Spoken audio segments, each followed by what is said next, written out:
जय हिंद। आज हम लोग क्लास 10 का ज्योग्राफी चैप्टर नंबर 3 इसमें जितना भी क्वेश्चन आंसर है सबको सोल्व करने वाले हैं। ठीक है, इससे पहले चैप्टर 1 और 2 हो चुका है, इसका सॉल्यूशन मैंने बता दिया है। अगर आप लोग वो वीडियो नहीं देखे हैं तो जाके देख सकते हैं, प्ले लिस्ट में मिल जाएगा। ठीक है, आज हम लोग जो है वो देखने वाले हैं चैप्टर 3 का। आज हम लोग किसका सॉल्यूशन देखने वाले हैं? चैप्टर 3 का। ठीक है, तो देखते हैं पहला क्वेश्चन क्या है। बहुवैकल्पिक प्रश्न। क्या है? बहुवैकल्पिक प्रश्न। तो क्वेश्चन क्या है इसमें कि नीचे दी गई सूचना के आधार पर, नीचे दी गई सूचना के आधार पर स्थितियों को जल की कमी से प्रभावित या जल की कमी से अप्रभावित में वर्गीकृत कीजिए। यानी कौन जो है यहाँ में से जो है जल की कमी से प्रभावित होगा, जल की कमी से अप्रभावित होगा, वो बताना है। तो पहला क्वेश्चन है कि अधिक वर्षा वाले क्षेत्र। तो अधिक वर्षा वाले क्षेत्र जो है बताओ जल की कमी से प्रभावित होगा या अप्रभावित? तो जल की कमी से अप्रभावित ना होगा, ये क्या हो जाएगा? जल की कमी से अप्रभावित, ये वाला हो जाएगा। जल की कमी से अप्रभावित हो जाएगा क्योंकि अधिक जनसंख्या वाले हैं। तो यहाँ पे डैश देके क्या लिखेंगे? जल की कमी से अप्रभावित। क्या लिखेंगे? जल की कमी से अप्रभावित, ये वाला अप्रभावित। खाना में क्वेश्चन अधिक वर्षा वाले, जहाँ ज़्यादा वर्षा होता है और अधिक जनसंख्या वाले क्षेत्र। जहाँ ज़्यादा वर्षा होता है लेकिन जनसंख्या भी बहुत ज़्यादा है, तो यहाँ पे क्या होगा? जल की कमी से प्रभावित। वहाँ पे जल की कमी से क्या हो जाएगा? प्रभावित। ठीक है, ग नंबर क्वेश्चन है अधिक वर्षा वाले परंतु अत्यधिक प्रदूषित जल क्षेत्र।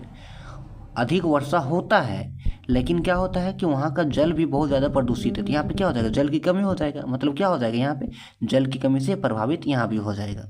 ठीक है, जल की कमी से प्रभावित।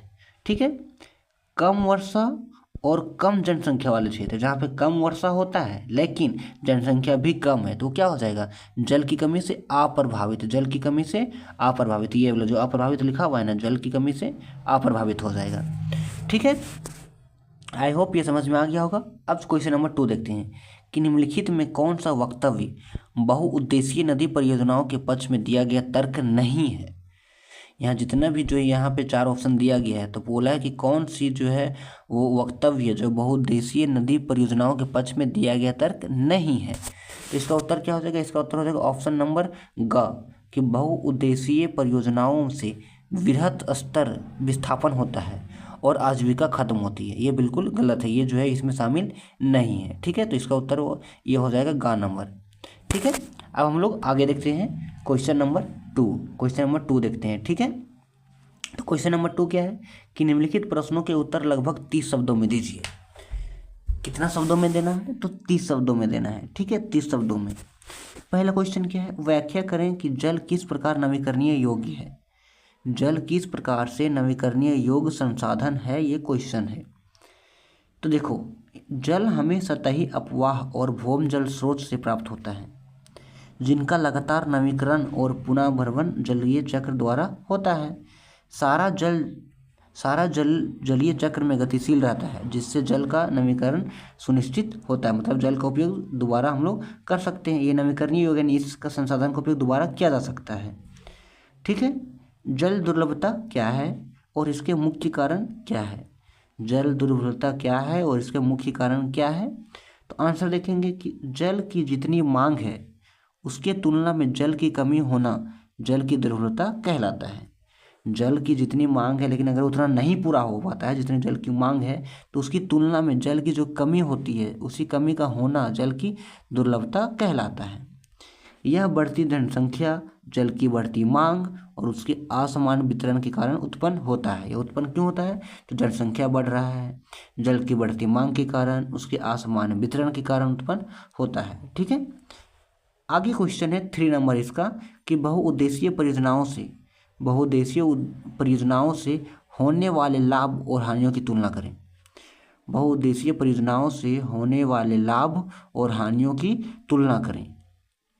ठीक है, तो इसका उत्तर देखेंगे कि बहुउद्देशीय परियोजनाओं से सिंचाई, विद्युत उत्पादन, बाढ़ नियंत्रण, आंतरिक नौकायान तथा मछली पालन में मदद मिलती है। ठीक है, जबकि बाढ़ के मैदानों में बनाए जाने वाले जलाशय वहाँ मौजूद वनस्पति जात, प्राणी जात के विनाश का भी कारण होता है। बात तो सही है। स्थानीय लोगों को उनकी जमीन, आजीविका और संसाधनों से हाथ धोना भी पड़ता है। यानी जितना हमारा जो है उसका लाभ है उतना हानि भी हो जाता है। ठीक है, लाभ में क्या देखें कि हम लोग सिंचाई कर सकते हैं, विद्युत उत्पादन कर सकते हैं, बाढ़ नियंत्रण, आंतरिक नौकायान। लेकिन क्या हो सकता है, नुकसान भी क्या है कि स्थानीय लोगों की उनकी ज़मीन, आजीविका और संसाधनों से हाथ धोना पड़ता है। ठीक है, अब हम लोग आगे क्वेश्चन देखते हैं। थर्ड नंबर क्वेश्चन क्या है कि निम्नलिखित प्रश्नों के उत्तर 120 शब्दों में दीजिए।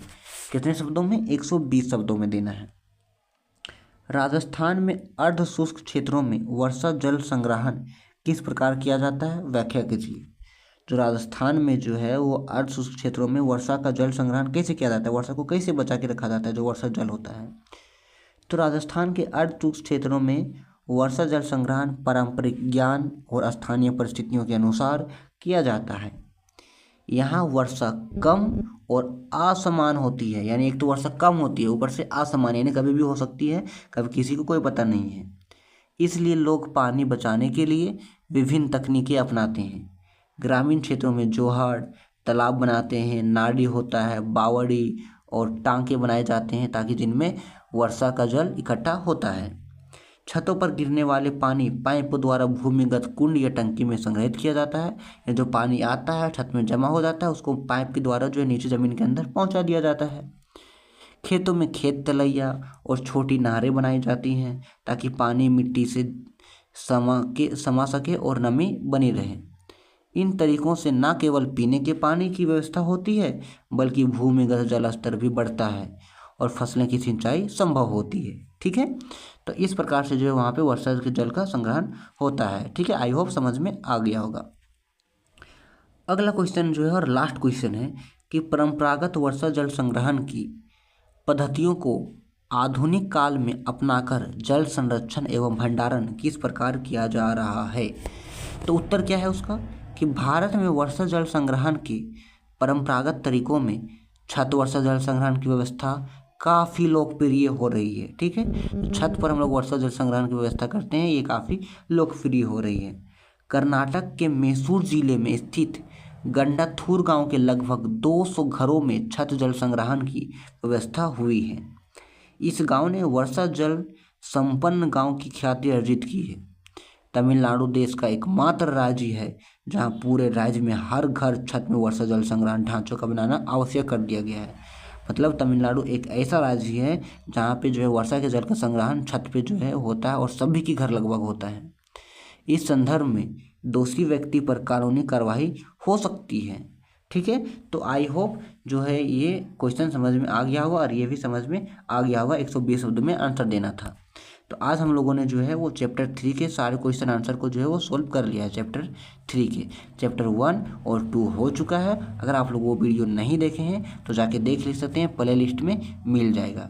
ठीक है, आई होप ये वीडियो अच्छा लगा होगा। अगर वीडियो अच्छा लगा हो तो वीडियो को लाइक करके चैनल को सब्सक्राइब कर देना। हम लोग मिलेंगे नेक्स्ट वीडियो में। ठीक है, धन्यवाद।